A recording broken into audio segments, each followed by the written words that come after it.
किसान बहुल क्षेत्र है और विकास वहाँ पे कितना हुआ है ये आपने भी देखा होगा। तमाम जो राजनीतिक दल हैं वो आज बड़ौदा में उपचुनाव को लेकर उनके दौरे शुरू हो गए हैं। सूरत हाल आपने भी देखा होगा। विकास की कोई बात नहीं करता है, एक दूसरे पे आरोप लगाने की बात करते हैं। बड़ौदा को क्या चाहिए, ये किसी दल की तरफ से इस तरह की जो मंशा है वो नहीं दिखाई गई है। क्या कहेंगे आप, जिस तरह से लोगों का हाल है और किसान बहुल वो एरिया है, उसकी उन्नति के लिए क्या करना चाहिए और कहाँ पे आज बड़ौदा खड़ा है? अच्छा, तो ये मैं जो है, क्योंकि अपना 4:25 हो गए, तो लास्ट प्रश्न ये ले लेते हैं, इसका मैं आपको जवाब देना चाहता हूँ। दुर्भाग्य इस बात का है, बिल्कुल आपने सही कहा लठवाल साहब, मैं आपसे पूरी तरीके से सहमत हूँ। और यही हमारी लड़ाई है कि 6 साल तक बड़ौदा विकास के लिए, हमारा मुद्दा विकास का मुद्दा भी हमारा अहम मुद्दा है। हरियाणा में जो हरियाणा को विकास की और खुशहाली की पटरी से सरकार ने उतारा, बेरोजगारी अंधकार की तरफ युवा को धकेलने का काम किया, वो मुद्दा है, किसान की दुर्दशा का मुद्दा है। मगर बड़ौदा की अनदेखी और बड़ौदा के विकास का भी अहम मुद्दा है। इसीलिए हम सवाल पूछते हैं, क्या कारण है कि हमारे समय बड़ौदा, क्योंकि बड़ौदा गोहाना आपस में जुड़ा हुआ है, जो मेडिकल कॉलेज और आप जानते हैं जो यूनिवर्सिटी है, गोहाना के तो आधे से ज़्यादा गांव सोनीपत से जुड़े हुए हैं, वो सारा मेडिकल कॉलेज और यूनिवर्सिटी बड़ौदा के गांव के बच्चे के चारों तरफ बड़ौदा के गांव पढ़ते हैं। तो क्या कारण है, हमारे समय खानपुर महिला विश्वविद्यालय बना, प्रदेश का अकेला विश्वविद्यालय इसी ग्रामीण क्षेत्र में, प्रदेश की अकेली महिला यूनिवर्सिटी बनी इसी क्षेत्र में, बड़ौदा विधानसभा क्षेत्र के अंदर 34 गाँव अपग्रेड हुए। और क्या कारण है, इनकी सरकार में, हम नहीं कहते स्कूल अपग्रेड नहीं हुए, हम नहीं कहते यूनिवर्सिटी नहीं बनी, हम नहीं कहते कोई मेडिकल कॉलेज नहीं बना, किसी स्कूल में एक कोई कमरा भी सरकार में 6 साल में मंजूर नहीं हुआ। हमारे समय मार्केटिंग बोर्ड और पीडब्ल्यूडी की गांव से गांव को जोड़ने वाली 57 सड़कें बड़ौदा विधानसभा क्षेत्र में बनी 10 वर्ष में।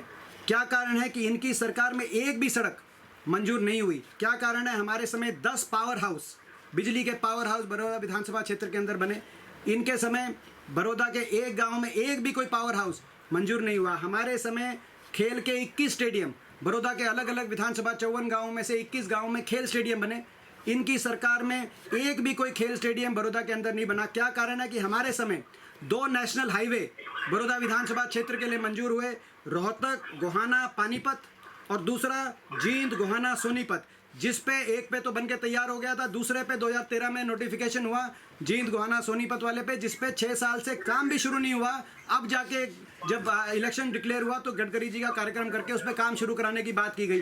क्या कारण है कि बड़ौदा के अंदर हमारे समय 15 दिन नहर आती थी, इनके समय बड़ौदा के अंदर पानी के लिए तरस गया किसान। और जब मुख्यमंत्री जी के पास गए कि भाई ड्रेन नंबर 8 के अंदर आप पानी छोड़ दीजिए, क्योंकि 10 साल हुड्डा सरकार में ड्रेन नंबर 8 में पानी आता था लगातार, ये जो कथूरा साइड के सारे गांव हैं, तो जवाब मिला कि ड्रेन नंबर 8 गंदे पानी का नाला है, इस नाले में नहर का पानी कैसे छोड़ सकते हैं। और आज उसी ड्रेन नंबर 8 में पानी छोड़ रहे हैं, क्योंकि चुनाव में गरज है इन लोगों को। क्या कारण है, इसी प्रकार से बिजली की व्यवस्था की बात हो, इसी प्रकार से गांव के बजट की बात हो। 10 वर्ष की हमारी सरकार में ग्रामीण हर गांव के अंदर, पंचायत के अंदर इतने फंड्स थे, इतनी ग्रांट थी कि विकास की एक चमक हर गांव के अंदर आने लगी थी, जो आज बुरा हाल, दुर्दशा दोबारा से हो गई। और मुडलाना ब्लॉक के सरपंच, सारे सरपंच इकट्ठे होकर आज से 1.5-2 साल पहले, जो अभी भाजपा के प्रदेश अध्यक्ष हैं बने हैं धनखड़ साहब, उनके पास गए, जब वो पंचायत के मंत्री थे, तो उन्होंने कहा, जब पंचायत सारे सरपंच गए कि जी हमें ग्रांट दे दीजिए, हमारे 5-5 साल से 4-4 साल से ग्रांट नहीं आई, कोई गांव में एक पैसे ही ग्रांट नहीं आई, गांव में दुर्दशा हो गई। तो उनको जवाब मिला कि ये ग्रांट जो है, आप वोट तो आप देते नहीं, वोट तो हमारे बीजेपी की आई 7,000 और ग्रांट मांगने आ जाते हो। और इसीलिए लोग सवाल पूछ रहे हैं कि आप काम तो करते नहीं, आप विकास तो करते नहीं, 6 साल आपने किया नहीं, और अब आप जो है वोट लेने आ जाते हो। दूसरी बात ये, या दूसरी बात बीजेपी का, मैं एक बात और मैं कहना चाहूँगा इसमें, बीजेपी कह रही है, बीजेपी के मंत्री अब जा रहे हैं, जब गरज थी हमें, हमारे इलाके को, इस इलाके को गरज थी, तो उस समय तो बीजेपी का कोई गया नहीं, 6 साल तक झांकने भी नहीं गया हल्के में। अब बीजेपी के मंत्री जा रहे हैं, वायदे करके आ रहे हैं और कह रहे हैं कि ये करेंगे वो करेंगे। मैं पूछता हूँ आप सबसे, आप सब जागरूक लोग बैठे हैं, किस लिए किस बात का एतबार करें बड़ौदा के लोग इस सरकार पे? क्यों एतबार करें? इन्होंने वायदे तो 2 साल पहले जींद में भी करे थे, उपचुनाव में। जींद के उपचुनाव की जींद ने भाजपा की सरकार दोबारा बनाने का काम किया, मगर 2 साल के बाद मिड्डा साहब की 3 दिन पहले प्रेस कॉन्फ्रेंस थी, जींद में एक ईंट भी नहीं लगी 2 साल पहले। जे मिड्डा साहब वहाँ से विधायक हैं। जींद की गलियों में, सड़कों में नहरें और नदियाँ चल रही हैं। इतनी दुर्दशा जींद में कि 2 साल इनका हो गया उपचुनाव जीते जींद का। वहाँ भी कहा था कि उपचुनाव जिता दो, काम करेंगे। 6 साल तक काम किया नहीं, नीयत इनकी सामने आ गई। अब कह रहे हैं कि अब जिता दो, आगे करेंगे। जींद वालों के पहले काम करना, अब आगे सरकार 2 साल चलेगी, 3 साल हो तो भगवान जाने। मगर जो है मैं समझता हूँ कि बड़ौदा की जनता इस प्रकार से जो है सरकार की सरकार ने जो बड़ौदा के साथ दुर्दशा की है, 6 साल तक तरसाया है। यहाँ तक कि जो सड़कें बनी थी लटवाल साहब, उन पे टाकी भी नहीं लगी, उन पे थेकली भी नहीं लगी। बुरा हाल था सड़कों का। अब शुरू हुआ है थोड़ी बहुत रिपेयर का काम, कुछ सड़कों का शुरू हुआ है। तो दीपेंद्र जी 1 दर्जन जो गांव है। अच्छा, एक और चीज़ रह गई कि हमारे समय 4 गांव के CHC PHC गांव लेवल के, जैसे मुडलाना में भी जैसे जो है 4 गांव के PHC छोटे अस्पताल बने। क्या कारण है? इनके समय एक डिस्पेंसरी का एक कमरा भी नहीं बना 6 साल में। तो ये हम विकास के मुद्दे पे भी इस चुनाव को लड़ेंगे, और बाकी तो मुद्दे हैं ही, मगर विकास के मुद्दे पे भी इस चुनाव को लड़ेंगे। दीपेंद्र जी, आपको मेरी आवाज़ मिल रही है? हाँ जी जी, मैं ये पूछना चाहता हूँ, 1 दर्जन जो गांव है उनमें बहुत बड़ी समस्या है जल भराव की।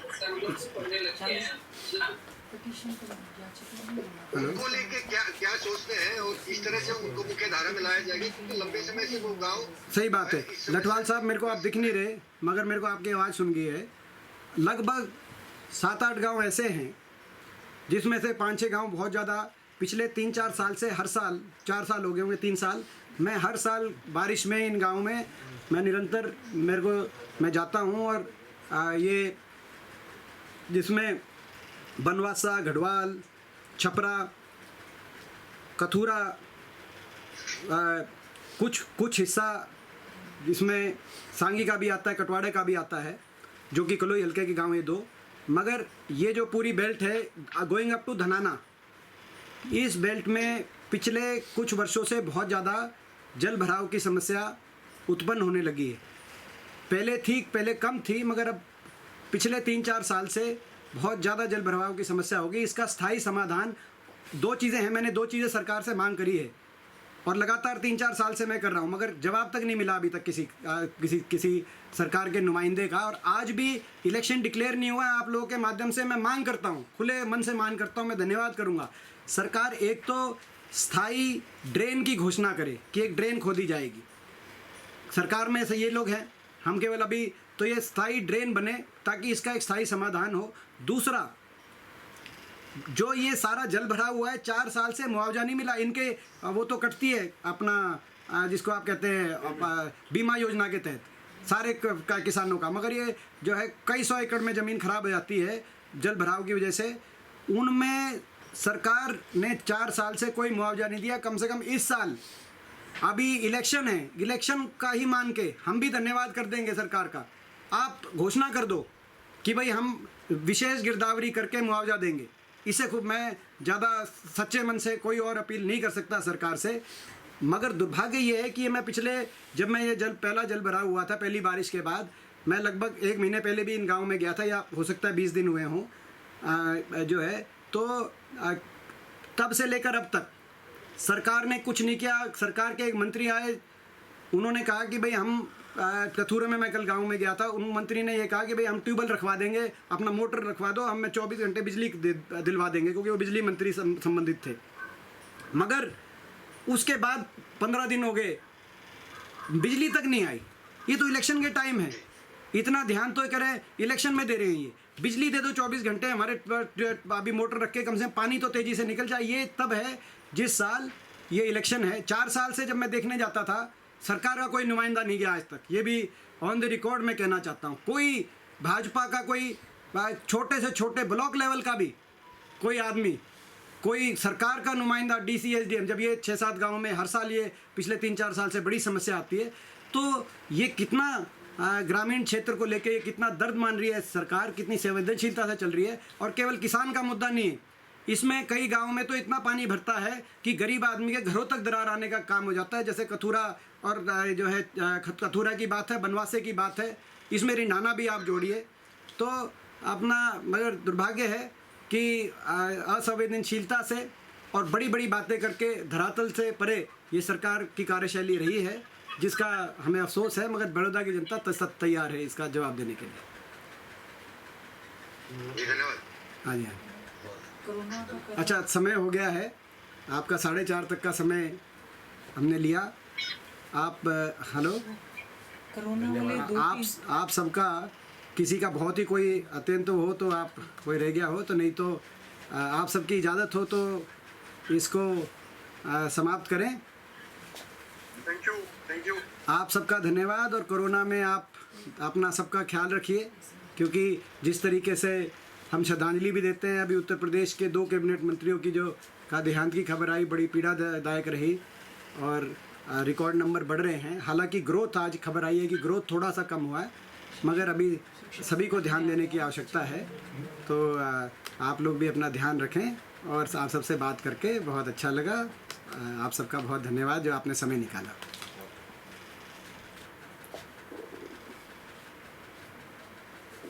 Thank you.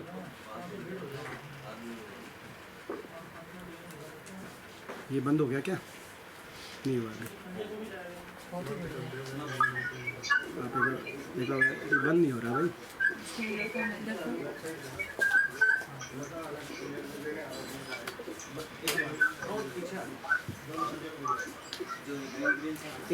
एसी जो बंद करते हैं ना आवाज़, तो या तो पंखा चला दें, कोई सारी गर्मी हो जाती है। ठीक। नमस्कार जी। नमस्ते। आ भी गए? क्या बात है, क्या बात है, इतनी जल्दी पहुंच गए? 15 मिनट हो भी गए। अच्छा, हमने 4:30 कहा था, 3 से 4:30 नहीं हुआ। ठीक है, आपकी खबर चल ठीक रही था ना? है शिक्षा सदन में सारे कोरोना पॉजिटिव। आप ही ठीक है प्रसाद। मतलब ये है कि पेपर लेना चाह रहे हैं शिक्षा सदन। मेरा लाइव किया कि मेरे वाले फेसबुक पे? हाँ, फेसबुक लाइव उस पे सारे लोग ईडब्ल्यूएस के रिजर्वेशन वाला स्टाफ में भी आप कमेंट करते हैं ना, रिजर्वेशन वो ईडब्ल्यूएस वाला तो मेरे पुराना डाल दो, पुराना वो जो था वो डाल दो। वो डाल दो उस पे बच्चों का ना, सबका आ रहा था बार बार